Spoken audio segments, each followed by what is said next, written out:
ವಿಚಾರ ಬಹಳ ಚೆನ್ನಾಗಿ ಹೇಳಿ ತಿಳಿಸಿದರು. ಮಕ್ಕಳಿಗೆ ಯಾಕೆ ಸಂಸ್ಕಾರ ಕೊಡಬೇಕು, ಯಾರು ಕೊಟ್ಟರೆ ಸಂಸ್ಕಾರ ಆಗ್ತದ ಅಂತ ಕೇಳಿದ್ರೆ ನಮ್ಮಲ್ಲಿ ಇರತಕ್ಕಂಥ ತಂದೆ ತಾಯಿಗಳನ್ನು ಅವರೇ ಸಂಸ್ಕಾರ ಚೆನ್ನಾಗಿ ಸಂಸ್ಕಾರ ಕೊಡಬೇಕು ಅವಾಗೆಲ್ಲ.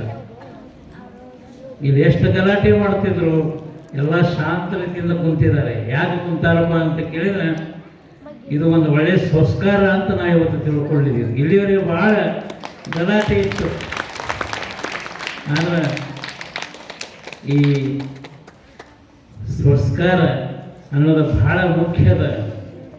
ಆ ಸಂಸ್ಕಾರ ಎಲ್ಲಿಂದ ಬರ್ತದೆ ಅಂತ ಕೇಳಿದ್ರೆ ಮಠಮಾನಿಗಳಿಂದ ಸಂಸ್ಕಾರ ಅನ್ನತಕ್ಕಂಥದ್ದು ಬರ್ತದೆ. ಮತ್ತೊಂದು ಏನಪ್ಪ ಅಂದ್ರೆ ನಮ್ಮಲ್ಲಿ ಇರತಕ್ಕಂಥ ತಂದೆ ತಾಯಿಗಳಿಂದ ನಮಗೆ ಸಂಸ್ಕಾರ ಕೊಡ್ತದೆ. ಆಮೇಲೆ ಗುರುಗಳ ಕಡೆಯಿಂದ ಸಂಸ್ಕಾರ ಸಿಗ್ತದೆ.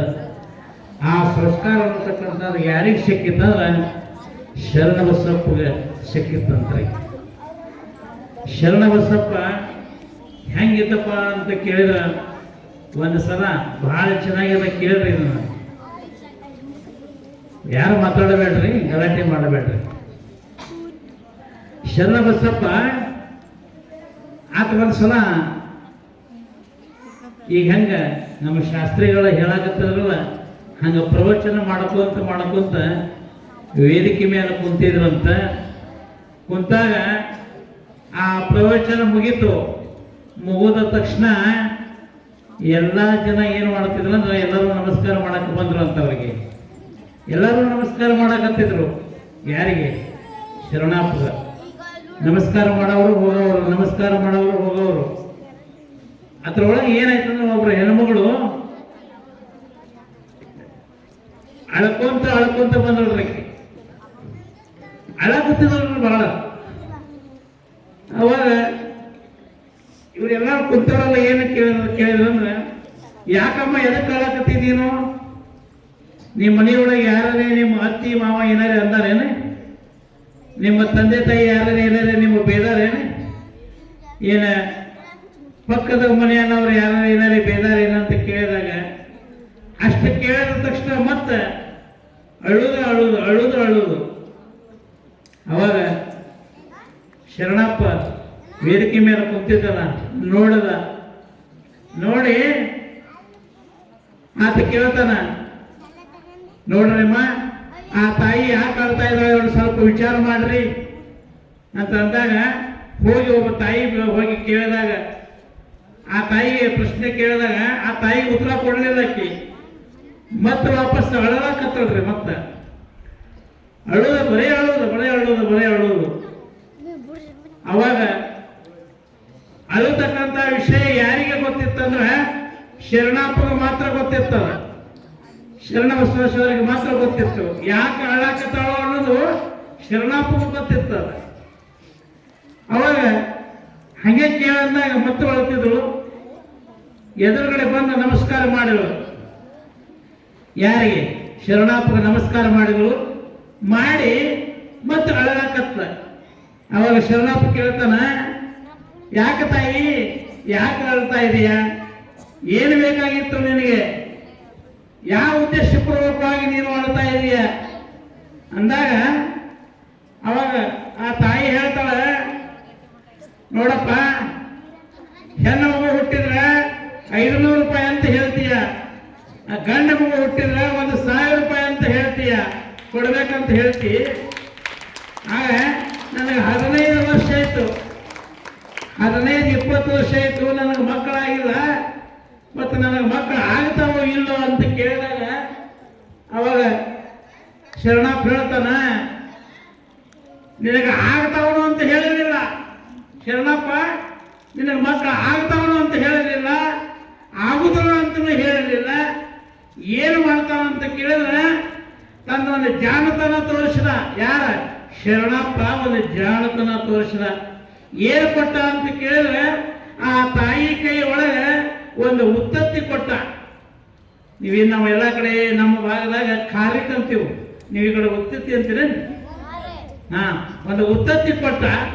ಆ ಉತ್ತತ್ತಿ ತಗೋ ನೀನು ಮನೆಗೆ ಹೋಗು ಅಂತಂದಾಗ ಆ ಉತ್ತತ್ತಿ ಹೆಂಗೆ ತಗೋಬೇಕಂದ್ರೆ ಉಡಿ ಒಟ್ಟು ಆ ಉಡಿ ಒಳಗೆ ಆ ಉತ್ತತ್ತಿ ಕಾಯಿ ಹಾಕಿದ ಶರಣಪ್ಪ ಹಾಕಿದ ನಡೀನಿ ಅಂತ ಹೇಳಿದ. ಆಕೆ ಆ ಉತ್ತತ್ತಿ ನೋಡೋದು ಅಳ್ಕೊಂತ ಹೋಗುವುದು, ಆ ಉತ್ತತ್ತಿ ನೋಡೋದು ಅಳ್ಕೊಂತ ಹೋಗುವುದು ಮಾಡಿಳು. ದಾರಿ ಒಳಗೆ ಒಂದು ದೊಡ್ಡ ಹಾವಿನ ಹುತ್ತಿತ್ರಿ. ನೋಡ್ರಿ, ದೊಡ್ಡ ಹಾವಿನ ಹುತ್ತಿತ್ತು. ಆ ಉತ್ತತ್ತಿ ಏನು ಮಾಡಿದ ಆ ತಾಯಿ ಅಂದ್ರೆ ಆ ಉಡಿ ಒಳಗಿಂದ ತೆಗೆದುಕೊಂಡು ಆ ಉತ್ತತ್ತಿ ಕಾಯಿ ಆ ಹಾವಿನ ಹುತ್ತಿನ ಒಳಗೆ ಒಗೆದು ಬಿಟ್ರು. ಏನು ಮಾಡಿದ್ರೆ ಆ ಹಾವಿನ ಹುತ್ತಿನ ಒಳಗೆ ಒಗೆದು ಆ ಹುತ್ತಿನ ಒಳಗ ಆ ಉತ್ತತ್ತಿ ಕಾಯಿ ಹೋಗಿಬಿಟ್ಟು ಈಕೆ ವಾಪಸ್ ಮನೆಗೆ ಹೋದಳು. ಆಯ್ತ್ರಿ, 1 ವರ್ಷ ಹೋತು, 2 ವರ್ಷ ಹೋತು, 3 ವರ್ಷ ಹೋತು. 4ನೇ 5ನೇ ವರ್ಷಕ್ಕೆ ಶರಣಪ್ಪ ಗೊತ್ತಾಯ್ತು ಇವ್ರ ಮನೆ ಒಳಗೆ ಒಂದು ಮಗು ಹುಟ್ಟದ, ಈ ಮನೆ ಒಳಗೆ ಒಂದು ಮಗು ಹುಟ್ಟದ ಅಂತ ಹೇಳಿ ಆತೇನು ಮಾಡಿದಂದ್ರೆ ಶರಣಪ್ಪ ನೋಡ್ಬೇಕು ತಡಿ ಅಂತ ಹೇಳಿ ಹೆಣ್ಣು ಮಗು ಹುಟ್ಟಿದವ್ರಿಗೆ 500 ರೂಪಾಯಿ ಕೊಡು ಅಂತ ಹೇಳಿದ್ದೀನಿ, ಗಂಡ ಮಗು ಹುಟ್ಟಿದ್ರೆ 1000 ರೂಪಾಯಿ ಕೊಡು ಅಂತ ಹೇಳಿದ್ದೀನಿ. ಅದಕ್ಕೆ ಈ ತಾಯಿಗೆ ಆತದ ಮರ್ಮ ಗೊತ್ತೈತೆ ಇಲ್ಲ ಏನೋ ಅಂತೇಳಿ ಶರಣಪ್ಪ ಏನು ಮಾಡಿದಂದ್ರೆ ಈ ತಾಯಿ ಮನೆಗೆ ಹೋದ. ಈ ತಾಯಿ ಒಳಗಡೆ ರೊಟ್ಟಿ ಮಾಡ್ತಾ ಇದ್ರು. ಹೊರಗಡೆ ಆಕೆ ಮಾವ ಹೊರಗಡೆ ಕಟ್ಟಿ ಮೇಲೆ ಕೂತಿದ್ದ. ಆ ಮಾವಗ ಶರಣಪ್ಪ ಕೇಳ್ತಾನೆ, ಅಲ್ಲಪ್ಪ ನೀನು ಸೊಸೆಗೆ ನಾನು ಒಂದು ಉತ್ತತ್ತಿ ಕೊಟ್ಟಿದ್ದೆ, ಮಗು ಆಗ್ತದ ಅಂತೇಳಿ ಉತ್ತತ್ತಿ ಕೊಟ್ಟಿದ್ದೆ, ಆ ಉತ್ತತ್ತಿ ಕಾಯಿ ಏನೈತಿ ಅಂತ ಕೇಳಿದಾಗ ನನಗೇನು ಗೊತ್ತಿಲ್ಲ ಅಂದ ಮಾವ. ಅವಾಗ ನೀನು ಸೊಸೆಯ ಕರಿ ಅಂದ ಬಳಕ ಆ ತಾಯಿ ರೊಟ್ಟಿ ಮಾಡೋದು ಬಿಟ್ಟು ಏನು ಮಾಡಿದ ಹನಿ ಕಾಯ್ಕೆ ನೋಡೋದು ಮತ್ತು ಹಿಂದೆ ಸರ್ಕೊಳ್ಳೋದು ಮಾಡಿದ್ಲು. ಅವಾಗ ಶರಣಪ್ಪ ಹೇಳ್ತಾನ, ಗಂಡ ಮಗು ಹುಟ್ಟಿದ ಅದಕ್ಕೆ 1001 ರೂಪಾಯಿ ಕೊಡು ಅಂದಾಗ ಅವಾಗ ಮಾವ ಹೇಳ್ತಾನ, ಶರಣಪ್ಪ ನಿಂದು ತೆಲಿಗಿರಿ ಕೆಟ್ಟೈತೇನೆ, ನಮ್ಮ ಮನೆಯೊಳಗೆ ಎಲ್ಲಿ ಮಗು ಹುಟ್ಟದ, ಮಗುನ ಹುಟ್ಟಿಲ್ಲ ಅಂತ ಅಂದಾಗ ಅವಾಗ ನೀನು ಸೊಸಿನ ಕರಿ ಹೊರಗೆ ಅಂತ ಅಂದಾಗ ಸೊಸಿ ಹೊರಗಡೆ ಬಂದಳು.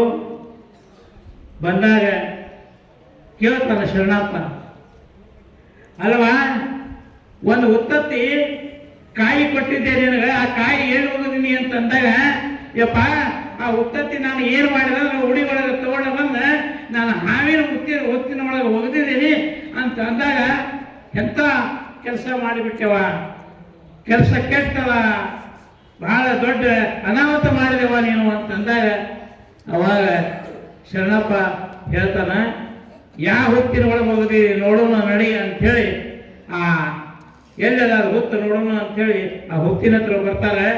ಬಂದು ನೋಡ್ತಾರೆ, ಇದೇ ಹುತ್ತಿನ ಒಳಗೆ ಹೋಗದೇನೆ ನೋಡಿ ಅಂದಾಗ ಅವಾಗ ಊರ ಜನರಿಗೆ ಹೇಳ್ತಾನ ಶರಣಪ್ಪ, ಊರೊಳಗೆ ಹೇಳ್ತಾನ, ನೋಡು ಎಷ್ಟು ಮನಿ ಒಳಗೆ ಎಂದುಗಳದವ, ಎಷ್ಟು ಮನಿ ಒಳಗೆ ದನ ಅದಾವಲ್ಲ, ಆ ದನಗಳು ಎಮ್ಮಿ ಹಾಲು ಅನ್ನತಕ್ಕಂಥದ್ದು ಹಿಂಡ್ಕೊಂಡು ಕೊಡಗಂಟೆ ತುಂಬಿಕೊಂಡು ಬರ್ರಿ ಅಂಥೇಳಿ ಊರ ರಾಜಕೀಯ ಎಲ್ಲ ಜನರಿಗೆಲ್ಲ ಹೇಳಿದಾಗ ಎಲ್ಲರೂ ತಾಯಂದ್ರು ಏನು ಮಾಡ್ತಾರಂದ್ರೆ ಒಂದು ಕೊಡವನ್ನು ತುಂಬಿದ್ಕೊಂಡು ಬರ್ತಾರೆ.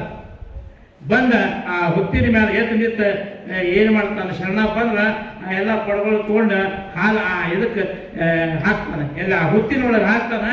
ಹೆಂಗೆ ಹುತ್ತಿನ ಒಳಗೆ ಏನು ಹಾಕ್ತಾನಪ್ಪ ಅಂತ ಕೇಳಿದ್ರೆ ಹಾಲು ಹಾಕ್ತಾನಲ್ಲ, ಹಂಗೆ ಆ ಹುತ್ತಿನ ಆಗ್ತದಂದ್ರೆ ನನಗೆ ತಾನು ಸರ್ಕೊಂತ ಕೆಳಗೆ ಹೋಗಿಬಿಡ್ತದೆ. ನಿಮ್ಗೆ ಹೇಳ್ತಾನ್ರಿ, ಕೆಳಗೆ ಒಂದು ಏನಪ್ಪ ಅಂತ ಕೇಳಿದ್ರೆ ಆ ಹುತ್ತಿನ ಒಳಗೆ ಒಂದು ದೊಡ್ಡ ನಾಗರಹಾವು ಇರ್ತದೆ. ಆ ನಾಗರಹಾವು ಏನು ಮಾಡ್ತಿತ್ತಂದ್ರೆ ಆ ನಾಗರಹಾವಿನ ಒಳಗೆ ಒಂದು 3 ತಿಂಗಳ ಕೂಸ ಆ ನಾಲಿಗೆ ಒಳಗೆ ಬಟ್ಟು ಹಾಕಿ, ಹಾವಿನ ನಾಲಿಗೆ ಒಳಗೆ ಬಟ್ಟು ಹಾಕಿ ಅದು ಆಡುತ್ತಿತ್ತ. 3 ತಿಂಗಳ ಕೂಸು ಆಡ್ತಿತ್ತು. ಆಡತಕ್ಕಂಥ ಕೂಸವನ್ನತಕ್ಕಂಥದ್ದು ನೋಡಿ ಅವಾಗ ಶರಣಪ್ಪ ಹೇಳ್ತಾನ, ನೋಡು ನೀನು ಉತ್ತತ್ತಿ ಕಾಯಿ ನೀನು ತಿನ್ನಲಿಲ್ಲ, ಈ ಮಗು ಅನ್ನತಕ್ಕಂಥ ಈ ಹುತ್ತಿನ ಒಳಗನ್ನ ನೋಡು ಅಂತಂದಾಗ ಹಣಿಕೆ ಹಾಕಿ ನೋಡ್ತಾರೆ. 3 ತಿಂಗಳ ಕೂಸ ಆ ಹಾವಿನ ಬಾಯಿ ಒಳಗೆ ಆಡ್ಕೊಂತಿತ್ತು. ಅವಾಗ ಶರಣಪ್ಪ ಹೇಳ್ತಾನ, ಏನಪ್ಪ ಅಂತ ಕೇಳಿದ್ರೆ, ಇಲ್ಲ ಯಪ್ಪ ನೋಡೋದಾಗಪ್ಪ ಇದನ್ನ ಹಾವಿನ ಹತ್ರ ಐತಿ, ಆ ಕೂಸಿನ ಕೊಡು ಅಂದಾಗ ಆ ಕೂಸು ಕೊಡು ಅಂದ ಬಳಕ ಆ ತಗೊಳಕ್ ಹೋದಾಗ 2 ಕಾಲು ಅನ್ನತಕ್ಕಂಥದ್ದು ಜೈ ಹಿಡಿತೈತಂತ ಹಾವು ಜೈ ಹಿಡಿತದ್ರಿ, ದೌಡ ಬಿಡುದಿಲ್ಲ. ಇಲ್ಲ ನಾ ಬಿಡುದಿಲ್ಲ, ಇದು ನನ್ನ ಹತ್ರ ಇರಲಿ ಅಂದಾಗ ಶರಣಪ್ಪ ಹೇಳ್ತಾರಂತ, ಇಲ್ಲ ಮುಂದಿನ ಸಲ ಮತ್ತೆ ನಿನಗೆ ಇದೇ ನನ್ನ ಹತ್ರನೇ ಇರ್ತದೆ, ನೀ ಯಾವಾಗ ಬೇಕಾದಾಗ ಬಂದು ತೆಗೆದುಕೊಂಡು ಹೋಗಕ್ಕೆ ಬಾ ಅಂತಂದಾಗ ಅವಾಗ ಅವಾಗ ಬಿಟ್ಟ ಬಳಿಕ ಆ ಕೂಸನ ಅನ್ನತಕ್ಕಂಥ ತೆಗೆದುಕೊಂಡು ಶರಣಪ್ಪ ತನ್ನ ಆಶ್ರಮದಾಗ ಇಟ್ಟುಕೊಂಡು ಬೆಳೆಸ್ತಾನೆ. ಆ ಬೆಳೆಸೋ ಟೈಮ್ದಾಗ ಅವಾಗ ಈ ತಾಯಿ ಬಂದು ಕೇಳ್ತಾಳೆ, ಯಪ್ಪ ನನ್ನ ಭಾಳ ತಪ್ಪಾಗಿದೆ, ಅದಕ್ಕೆ ನಾನು ಕ್ಷಮಾ ಮಾಡಲಿ, ನನ್ನ ಕೂಸು ನಾನು ಕೊಡ್ರಿ ಅಂತಂದಾಗ ಅವಾಗ ಶರಣಪ್ಪ ಏನು ಮಾಡ್ತಾನಂತ ಕೇಳಿದ್ರೆ, ಅಲ್ಲವ ನೋಡು, ಯಾರು ಉತ್ತತ್ತಿ ಕೊಡ್ತಾರೆ, ಯಾರು ಕಾಣಿಕೆ ಕೊಡ್ತಾರೆ, ಯಾರ ಪ್ರಸಾದ ಕೊಡ್ತಾರೆ, ಮಹಾತ್ಮರು ಬಹಳ ಮಂದಿ ಪ್ರಸಾದ ಕೊಡ್ತಾರೆ, ಯಾರೋ ಒಂದು ನಿಂಬಿಕಾಯಿನ ಕೊಡ್ತಾರೆ, ಯಾರೋ ಒಂದು ಚುರುಮುರಿ ಕಾಳ ಕೊಡ್ತಾರೆ, ಯಾರೋ ಒಂದು ಸೇಬು ಹಣ್ಣು ಕೊಡ್ತಾರೆ. ಆ ತೆಗೆದುಕೊಡ್ತಕ್ಕಂಥ ಪ್ರಸಾದ ನಾವು ಸ್ವೀಕಾರ ಮಾಡೋಕ್ಕೆ ಕಲಿಬೇಕಂತ. ಮಹಾತ್ಮರು ಕೊಟ್ಟಿದ್ದು ಯಾವಾಗೂ ಇಲ್ಲನಬಾರದು, ಮಹಾತ್ಮರು ಕೊಟ್ಟಿದ್ದು ಯಾವಾಗೂ ಪ್ರಸಾದ ಇಲ್ಲನಬಾರದು. ಆದರೆ ಪ್ರಸಾದ ರೂಪ ಒಳಗೆ ನಿಮಗೆ ಏನು ಮಾಡ್ತದೆ ಅಂದ್ರೆ ನಿಮ್ಮ ಶರೀರ ಅಂತಕ್ಕಂಥದ್ದು ಪಾವನೆ ಮಾಡ್ತದೆ. ಅದಕ್ಕೆ ಈ ಪೀಠದ ಪೀಠಾಧೀಶರುಗಳು ಏನು ಮಾಡ್ತಾರಪ್ಪ ಅಂತಕ್ಕಂದ್ರೆ, ಜಗದ್ಗುರು ಅಂತಕ್ಕಂಥ ಮಹಾಂತ ಮಹಾಸ್ವಾಮೀಜಿಯವರು ಇವತ್ತಿಲ್ಲ, ಅವರು ಎಲ್ಲೋ ಕಾರ್ಯಕ್ರಮಕ್ಕಂತ ಹೋಗಿದ್ದಾರೆ. ಅವರು ನಿಮಗೆ ಏನೇನು ಕೊಡ್ತಾರಲ್ಲ, ನಿಮಗೇನು ಕೊಟ್ಟಾರಲ್ಲ, ಒಳ್ಳೆಯ ಒಂದು ಸಂಸ್ಕಾರ ಕೊಟ್ಟಾರೆ, ಭಾಳ ಚೆನ್ನಾಗಿ ಮಠ ಕಟ್ಟಿಸಿದ್ದಾರೆ.